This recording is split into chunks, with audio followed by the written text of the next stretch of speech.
Я возглавляю штаб контртеррористический. Статистику теракта, которые учинили бандиты, настоящие террористы, нам хорошо известно. Они бесчинствуют в настоящее время в Алмате, в других городах, захватывают здания инфраструктуры и, самое главное, захватывают помещения, где находится стрелковое оружие. Ведут бои с курсантами училищ. В настоящее время идет бой под Алматой с воздушно-десантным подразделением Министерства обороны, упорный бой.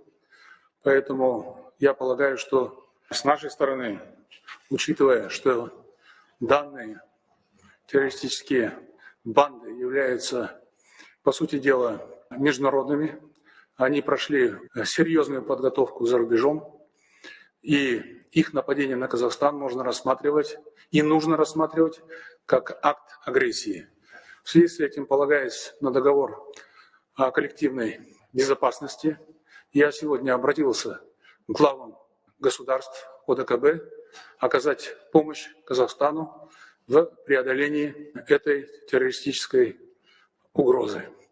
На самом деле это уже не угроза, на самом деле это подрыв целостности государства, и самое главное, это нападение на наших граждан, которые просят меня, как главу государства, в срочном порядке оказать им помощь. Моя конституционная обязанность состоит в том, что я должен заботиться о благополучии и безопасности и спокойствии наших граждан. Поэтому обращение к партнерам по организации договора о коллективной безопасности считаю абсолютно уместным, своевременным.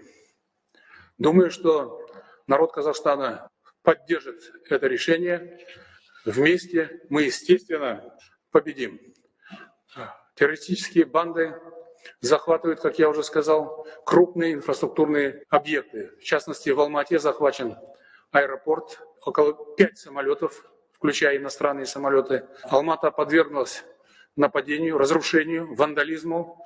Жители Алматы страдают, не то что страдают, они стали жертвами нападения террористов, бандитов. Поэтому наша обязанность, в том числе и присутствующих здесь членов Совета Безопасности Республики Казахстан, принять все возможные действия для защиты нашего государства от внешней угрозы. Я думаю, на этом можно завершить сегодня совещание. И приступайте к работе. Будем, как говорится, надеяться на то, что все обойдется. Обращаясь к гражданам Казахстана, будь то это жители столицы, жители Алматы, других городов, которые стали жертвой агрессии террористов, я хочу заверить вас в том, что сделаю все возможное как президент Республики Казахстан для защиты ваших интересов, жизненных интересов.